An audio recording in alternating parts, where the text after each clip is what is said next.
2026 has come swinging for the fences out of the gate.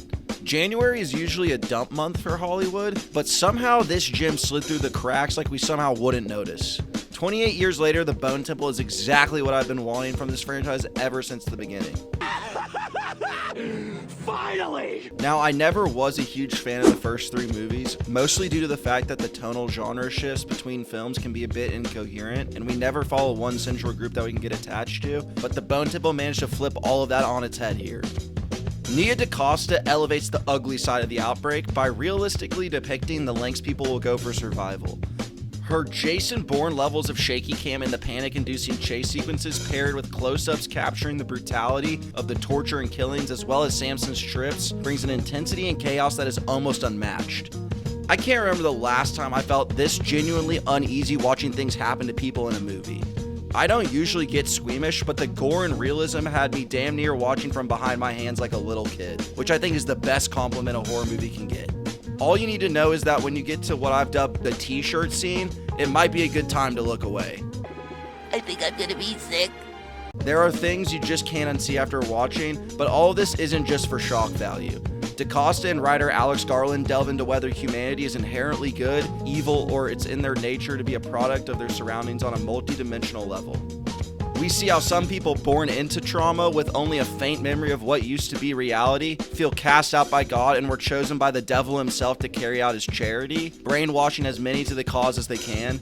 Others, like Dr. Kelson, see the world for what it is, stay to themselves, and keep an appreciation and purpose in life. Then we have those that were born into this and only know to stay alive, like Spike.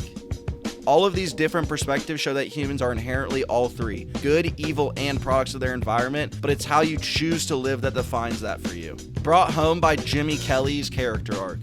There's been several unique looks into this core theme of the series, but we haven't explored the true depravity that this would bring out in people, as well as how different generations look at the situation through completely different lenses.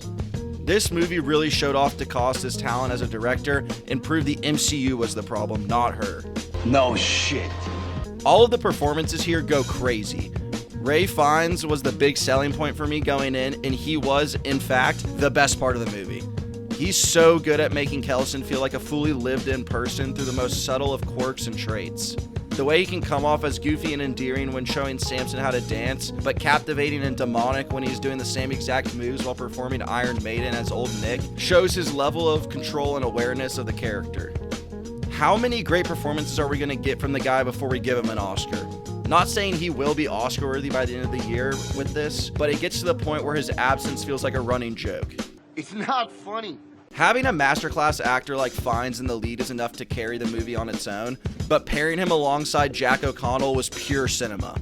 I won't lie, I had no clue O'Connell was in here and was playing the villain, but when I saw him show up, I was like, "Wah!" Getting to watch the two of them have this full-blown satanic diva off in the third act is the thing of myth and legends. Like he did with Sinners, O'Connell magnetizes you to his performance through his theatricality, charisma, and wit that he is able to turn on its head in an instant and have you holding your breath, fearing for our characters' lives.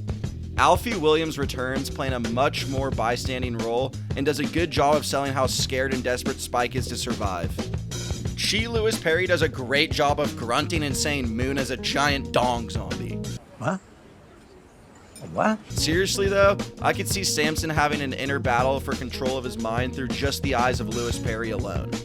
Emma Laird was the biggest standout of the Jimmies, acting like Harley Quinn on meth.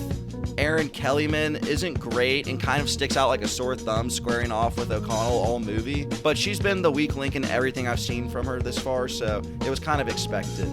I did have a few issues with the movie, however. While I did enjoy the becoming human again plotline with Samson, it feels tacked on and insignificant compared to everything happening around it. It works as a world-building aspect, showing the zombies can somewhat be cured, but felt like it could have been explored in a later installment rather than in the middle of a satanic cult gore fest. Now's not really the best time. I might not have felt as strongly if the movie about zombies actually showcased the zombies in it. Considering we follow several groups from all different POVs, we only see them run into maybe 6 zombies. I can't see what this is about. Where the fuck is everyone? They established that a zombie will yell out to attract more if they see you, but that conveniently only happens if you have 1 minute of screen time or less. I could have used at least double the amount of zombies we got, and logically speaking, it would make sense too. This wasn't a problem for me, as I mentioned in my positives, but my girlfriend had to look away several times because of how gruesome it can get, so if you can't do stuff like that, you may want to sit this one out. You can't stand the heat, you better stay out of the kitchen. I don't think I've ever been this high on a movie this early in the year, but 28 years later, The Bone Temple doesn't care about that shit. It's the redemption arc Nia DaCosta deserved, and it's one hell of a thrill ride for fans and newcomers alike.